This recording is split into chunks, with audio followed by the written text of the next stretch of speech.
d'identification. Nous, dans cette partie-là, on va plus vous expliquer le rôle de Comarch et ce qu'on a implémenté avec l'AFP. Vincent va s'en occuper dans un instant. Mais l'idée, c'est voilà, en gros, vous expliquer un petit peu le rôle de Comarch dans tout ça et quel est le processus qu'on a mis en place avec l'AFP pour pouvoir les implémenter. Bonjour à tous. Donc l'idée c'est déjà de vous présenter un petit peu les différents scénarios qu'on peut avoir, les différents parcours clients. Il y avait des questions tout à l'heure. Comment est-ce qu'on s'identifie? À quel moment on s'identifie? Est-ce que c'est avec MFC? Donc le premier scénario. On va être ici au niveau de la caisse. Donc on va scanner les articles et on va choisir un moyen de paiement. Donc ici la caissière a la possibilité de choisir des cartes bleues par exemple, chèque, et elle a un nouveau bouton sur sa caisse qui va lui permettre de choisir le paiement dématérialisé. À ce moment-là, une fenêtre va s'ouvrir et cette fenêtre va permettre d'identifier le client. Donc cette fenêtre, par exemple, elle va demander de scanner un code. Ou alors, elle va pouvoir demander de saisir un numéro de téléphone. À partir de l'information qu'on aura reçue, le serveur l'AFP va être contacté et va identifier notre client. Suite à l'identification, il va faire une demande de validation auprès du client. Il va recevoir une notification sur son téléphone, il va la valider et le paiement va ensuite être confirmé par l'AFP. Donc ça, c'est le scénario que je dirais simple, classique. Une variante de scénario, c'est le cas où on aurait une identification préalable. Et dans ce cas-là, par exemple, avant d'ajouter les articles, on va proposer au client, est-ce que vous avez de la fidélité? Vous avez une carte phone. Donc le client va dire, j'ai mon application l'AFP. Donc là, de la même façon, il va pouvoir scanner le code barre ou le QR code qui est affiché sur son téléphone. À ce moment-là, une identification est faite côté l'AFP. Et la fidélité qui est stockée au niveau de l'application l'AFP va redescendre au niveau de la caisse. Donc on va ensuite ajouter les produits, sélectionner le paiement de maths. Et à ce moment-là, quand dans le cas précédent on demandait une identification du client, là on va utiliser ce qu'on appelle un token, qui est une sorte de jeton qu'on aura récupéré lors de la première étape d'identification. Donc à ce moment-là, automatiquement, l'AFP demandera au client de valider sur son téléphone. J'ai scanné mon téléphone, j'ai choisi paiement des maths, j'ai une notif, vous devez accepter le paiement de 88 €. Oui, c'est confirmé, c'est payé. Un troisième exemple, ce serait le mode offline. Alors on a à peu près de la 3G, 4G partout, mais non, pas forcément. Moi, il y a un gros Auchan pas très loin de chez moi, l'autre jour en caisse, j'ai des problèmes de réseau. Donc, ce qu'on peut faire, c'est qu'au moment où on va choisir le paiement des maths, si on est en mode offline, il y a une fonctionnalité dans l'application qui va permettre à l'utilisateur de saisir le montant qu'il veut payer, et à ce moment-là, il va y avoir un code spécial qui va être généré par l'application. Donc ce code permet de payer le montant exact sélectionné par l'utilisateur. Donc on scanne le code barre, et le serveur l'AFP va être en mesure de vérifier qu'il y a une demande de paiement pour ce compte-là, pour ce montant-là. Et va de ce fait-là, automatiquement, confirmer le paiement. Sans redemander bien sûr à l'utilisateur de confirmer sur son téléphone, puisque le téléphone est hors ligne. Donc ça, ce sont différents exemples de processus.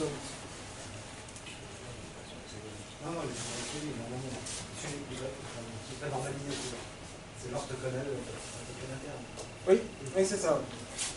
Alors, donc ça c'est pour introduire un peu le sujet, et là on voit qu'on va avoir plusieurs problématiques qui vont se poser quand on va vouloir intégrer ce nouveau moyen de paiement au niveau des caisses. Une première problématique, la personne précédente en a parlé, c'est la diversité des types de caisses. Donc on va avoir des caisses avec caissier et caissière, on va avoir des caisses en self-scanning, et on va avoir des caisses, par exemple le cas d'Auchan, des caisses Fujitsu, des caisses Wincore. Au niveau de l'application mobile, on va avoir plusieurs façons de s'identifier, par code barre, par QR code, ou bien par numéro de téléphone. Donc quand on va vouloir intégrer un nouveau moyen de paiement, il va falloir gérer la configuration des moyens de paiement, des autorisations, donc un code commerçant qui doit être envoyé dans les requêtes pour demander la confirmation de paiement auprès de l'AFP, avoir la déclaration de mes caisses, quelles sont les caisses autorisées à utiliser le moyen de paiement, quels moyens de paiement sont autorisés sur chacune de mes caisses. Il va falloir gérer les différents parcours clients que j'ai pu vous montrer tout à l'heure, donc des parcours qui peuvent être simples, avec des identifications préalables, des identifications aussi a posteriori. Je vous en ai pas parlé, mais quand on va payer directement, l'identification de fidélité va redescendre au niveau de la caisse, qui va recalculer à ce moment-là le montant et va renvoyer une nouvelle demande de paiement pour le nouveau montant après réduction. Voilà, est-ce que ma caisse elle va être en mesure de scanner des codes barres, des QR codes? On a cette problématique chez Auchan où on a des caisses qui ne sont pas en mesure de scanner des QR codes. Donc il y a la partie un peu machine qu'il faut prendre en compte. Il y a l'adaptation des écrans au niveau des fenêtres qu'on va afficher. Donc ça va être la taille. On a des caisses où on va avoir des plus grandes tailles disponibles, d'autres où il va falloir s'adapter. Et voir les messages aussi. On ne va pas afficher les mêmes messages si on s'adresse à une caissière ou à un client final. Il va falloir gérer la communication avec le partenaire de paiement, donc c'est une communication cryptée. Et gérer les différents cas d'erreur, exemple le numéro de téléphone saisi est erroné, ou bien par exemple le client a atteint son plafond. L'AFP pourra vous expliquer mieux que moi, mais il y a des plafonds de paiement par mois suivant qu'on ait des comptes enregistrés ou pas. Les autorisations, les clients blacklist. Oui, alors blacklist en l'occurrence on n'a pas ça, mais voilà, il peut y avoir des erreurs techniques aussi. Enfin, il y a tout ce qui va être communication et retranscription. Voilà, le numéro de téléphone est inconnu, le code n'est pas bon, vous avez atteint votre plafond, on ne retrouve pas le ticket pour faire un remboursement, des choses comme ça. Il va falloir gérer le mode école, donc ça c'est une problématique qu'il faut toujours prendre en compte pour pouvoir justement former les utilisateurs de nouveaux moyens de paiement. Et enfin une dernière problématique à prendre en jour, c'est la mise à jour des systèmes de caisse. Vous êtes compatible avec l'article 90 de l'encaissement des normes? On ne fait pas d'encaissement, nous. Voilà. Vous faites du paiement mobile, c'est ça?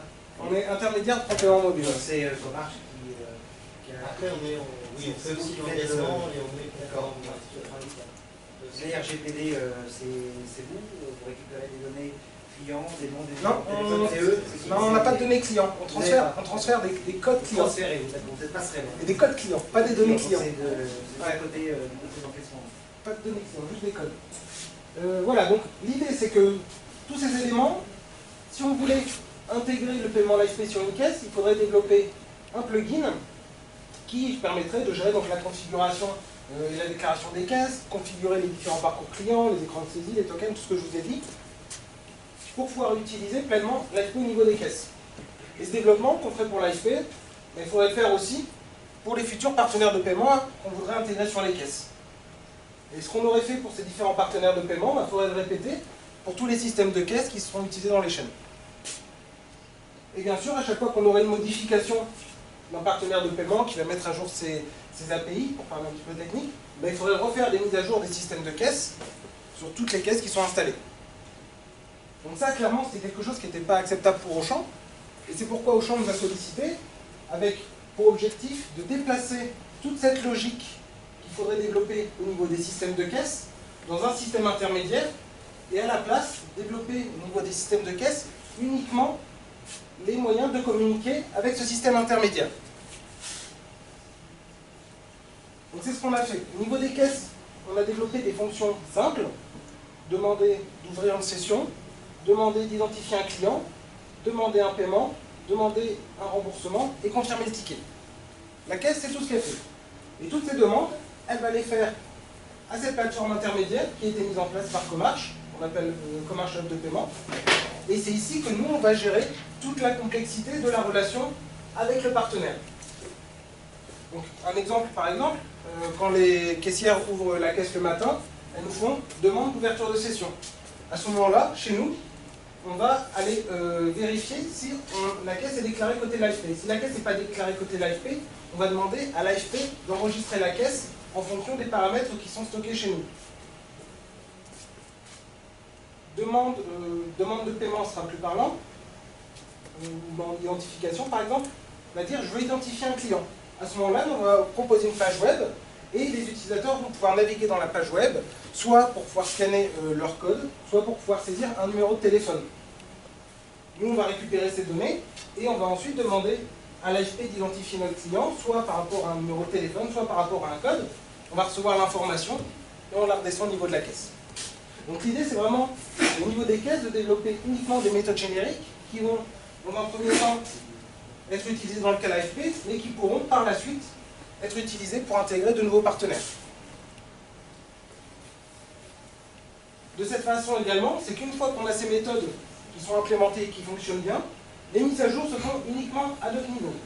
Et à notre niveau, c'est un service un peu comme une application web qui est proposée au niveau des caisses. Donc concrètement, les applications sont hébergées dans un data center et on a une connexion réseau privé entre le réseau d'Auchan et le réseau Comarch qui permet la communication entre les applications. Alors les avantages d'utiliser la plateforme Comarch Hub, ça va être de pouvoir répondre donc, aux nouvelles demandes des clients, nouveaux usages, usage de téléphone. On en parlait tout à l'heure, moi c'est vrai que maintenant quand je vais à Auchan, bon aussi je travaille sur le projet, mais je m'amuse à tester l'application l'AFP. Il y a peu de développement nécessaire au niveau des caisses, ça c'est un critère très important, ça permet de réaliser rapidement l'intégration de la solution. Faire des modifications au niveau des logiciels de caisse, c'est quelque chose de compliqué. Les éditeurs ne sont pas forcément très chauds pour le faire. Ça pose ensuite des problématiques de mise à jour. Généralement, les premières versions, il y a toujours des bugs. Ça, on voit sur Auchan. Donc voilà, il y a eu quelques pilotes où on a eu des nouvelles versions. Mais faire la mise à jour de caisse, c'est toujours très compliqué. Nous, on propose la solution en SaaS, c'est-à-dire qu'on propose un service. Les utilisateurs, les clients souscrivent à ce service. Et nous, on s'occupe de l'hébergement, on s'occupe de la maintenance, et on s'occupe de développer des nouvelles fonctionnalités si on a besoin. Donc ces deux faits font que la solution est rapidement déployable. Donc juste pour préciser ce que je disais tout à l'heure, les prototypes, en janvier c'était prototypes pour les collaborateurs Auchan, et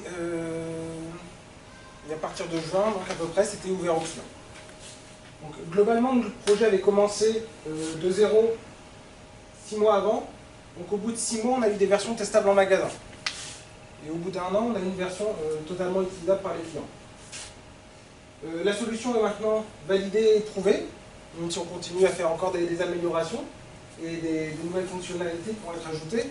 Ça change, je sais pas, on n'a pas parlé, mais parler tout à l'heure d'identification, il y a l'idée peut-être de passer par des identifications par empreinte digitale. Donc ça, on va réduire encore tout ce qui va être interaction utilisateur. On disait NFC, on économise 3 clics, là avec empreinte digitale on fait tout. On confirme son identité, on paye. Et la simplicité d'ajout de nouveaux partenaires, donc nous, au niveau de notre interface, on va pouvoir facilement créer des plugins supplémentaires pour gérer de nouveaux partenaires. Et ça ne nécessite pas de nouveaux développements côté caisse, sachant que l'on propose les écrans où les utilisateurs vont pouvoir choisir je veux utiliser tel ou tel ou tel partenaire pour mon paiement. Donc voilà, est-ce que vous avez des questions? Oui. Donc moi je suis éditeur de caisse comme vous. Oui. Donc a priori concurrent, mais bon ça ne dit pas. On dit Partenaire. cher confrère. J'ai des clients donc ils sont équipés effectivement et aujourd'hui quand même que les clients continuent avec ma caisse, parce que ça marche, parce que c'est normal. Je fais partie des partenaires où je peux venir prendre la prestation intermédiaire que vous avez présentée pour venir mettre en place le live play chez les clients. Oui, c'est possible, oui. Dans votre modèle économique, c'est ce que j'ai vu. Oui, c'est possible. C'est la philosophie de Comarch, effectivement, d'être ouvert aussi au partenariat. On fournit les services. Ouais, c'est ça. L'idée, c'est de simplifier. Parce que des fois, c'est original. Bien sûr, non mais... Même quand j'ai présenté à un client, j'ai dit, oh, j'ai une super truc, avec c'est génial, on le met en place. C'est qui Comarch, les équipes Bureau Vallée, j'ai Office Dépôt, les équipes machin, j'ai Bilu, j'ai dit, c'est concurrent. Oui, mais... dans la démarche de la présenter au client, donc ça, c'est important. Ça, vous faites, vous voulez être fournisseur de services intermédiaires avec des API, votre service, et on vient se mettre dessus. Parce que l'AFE, finalement, c'est un mode de paiement pour faire un petit peu court. Oui, c'est ça. Voilà. Vous allez le voir après sur les... quand vous allez tester. Ok, très bien. En cas de vol du téléphone. Alors, en cas de vol du téléphone, alors ça tourne plus au niveau de l'application l'AFP, mais comme je suis utilisateur, je vais pouvoir vous répondre. C'est que quand vous allez vouloir confirmer un paiement, il va falloir taper un code secret. Donc déjà, bon, si on vous vole votre téléphone, il y a le code normalement de verrouillage. Je conseille à tout le monde d'en avoir un. Si vous n'avez pas, faites-le. Et vous avez ensuite un code pour déverrouiller l'application. Je crois que même l'application permet de valider le paiement avec l'empreinte déjà. D'appui application peut-être, ouais. L'idée qu'ils ont chez Auchan, là, c'est que c'est par le biais, je ne sais pas si je trahis des secrets, mais ils ont une filiale avec Banque Accord où ils vont faire de la lecture d'empreintes. Et en fait, à partir de ça, ils vont demander à l'AFP d'identifier le client à partir de son numéro de téléphone ou autre chose. On le voyait sur l'écran tout à l'heure. Ouais, d'accord, voilà. C'est pas un secret. T'as plus de réseau, t'as plus de téléphone, tu ressors les bons boutons que tout le monde garde dans la poche. C'est important. Ce que ça veut dire, c'est que même quand ils seront en mesure de faire ça, même sans téléphone, on pourra les payer juste avec son empreinte, parce que l'empreinte va reconnaître le numéro, va contacter le serveur l'AFP, ça ne va pas nécessiter de confirmation utilisateur, puisque l'utilisateur confirme déjà son identité avec son empreinte digitale. Donc c'est une application de paiement, mais le téléphone finalement n'apparaît même plus dans le parcours. Et ça, c'est validé par Lindy et RGPD. Alors ils sont en train de le faire, ils sont pas... Je ne suis pas un expert moi, du domaine, donc je ne vais pas vous dire, mais dans l'idée c'est qu'il y a de la séparation entre les...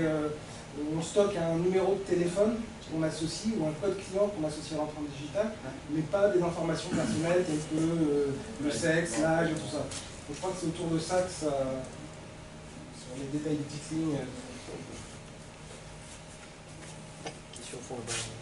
Oui. Le modèle de pricing, c'est quoi? Vous payez comment? Parce que j'ai bien compris que l'AFP, c'est une commission sur la transaction, comme oui. Et vous, c'est aussi une commission sur la transaction? Quoi? Alors globalement, oui, ça tourne autour d'un système de ce type-là. Des tranches, des bons. Voilà, c'est ça. Sachant qu'on Parce est que sur... nous, disons qu'on a déjà des frais fixes à prendre en compte, donc il y a un certain seuil minimal mensuel, et sinon c'est du prêt à la transaction. Au bout du compte, c'est pas plus cher pour le commerçant Une communication standard sur Alors les quand on a négocié les prix, Auchan nous ont pas dit combien ils payaient leur autre moyen de paiement. Mais je pense que ça doit être suffisamment intéressant pour eux pour qu'ils viennent avec nous. Ce qu'il y a, c'est que dans les discussions que j'avais pu avoir avec les personnes d'Auchan, ils se méfient un petit peu de la tournure que prenaient les choses au niveau des TPE et d'Ingenico qui proposent de plus en plus de services. En France, on ne voit pas trop encore, mais beaucoup aux États-Unis. Et en fait, Auchan a toujours cherché à être dans l'innovation et souhaitait ne pas être en retard sur ce genre de sujet. Donc l'idée, c'est de rajouter des nouvelles fonctions au niveau du mobile, garder la main là-dessus et pas forcément être totalement dépendant des fournisseurs tels qu'Ingenico. Parce que typiquement, pour l'instant, le paiement l'AFP au début, mais sur des grands hyper comme celui-ci, on peut imaginer des caisses sans TPE. Avec uniquement le paiement l'AFP, avec les économies que ça pourrait permettre de générer en ce qui concerne les coûts de... Les caisses sans caisse avec la caisse sur le téléphone, on les a toujours. Tout à fait. Parce que nous, demain la caisse, on est en train de développer là-dessus. C'est la propre caisse, c'est chaque utilisateur. Il y en aura une si on ne peut pas charger, mais ça c'est vraiment la tendance. On voit que les îlots tombent, les lignes de caisse tombent. De plus en plus, effectivement, on aura des zones complètement ouvertes. La caisse, ça sera la caisse de chaque client sur son téléphone. C'est la tendance. Et là, je crois que chez Auchan, ils ont un directeur informatique de Google, 3 jours par mois à disposition et qui apporte de la possibilité. Je suis sûr, c'est quelqu'un qui m'a expliqué ça. Effectivement, la tendance aussi est tirée par Google. Mais du coup, ce qui a aussi intéressé Auchan, c'était le fait qu'on soit en modèle SaaS, et donc du coup qu'on héberge aussi toute cette infrastructure qui potentiellement peut évoluer très rapidement du fait que c'est un nouveau modèle et donc une solution particulièrement utile. Pourquoi vous hébergez-vous? Parce qu'il y a des spécialistes de l'hébergement, c'est un vrai métier. Parce qu'on est spécialiste, on est vraiment spécialiste, comme je l'ai présenté. On a 6 data centers. Surprotégés, c'est votre métier. Oui, on a notre... T'as pas bien écouté. data center. J'ai entendu, mais je reformule, parce que ils sont éditeurs ou ils sont... Ils invitent à Lille, ils vont ouvrir à Lille. D'ailleurs, puisqu'on est dans la Le 20 mars, c'est la fête. Le 20 mars, on fait l'inauguration du data center. 17h30. Et bien sûr, si les gens sont intéressés, c'est ouvert, il faut juste prendre le temps. Mais c'est le salon e-commerce à Monaco. Il y a Monaco ce jour-là, donc... Trop nombreux, Monaco. Le prochain groupe, si vous voulez faire une petite pause, le prochain groupe. Bon, merci. Ouais, c'est bien, merci. Merci.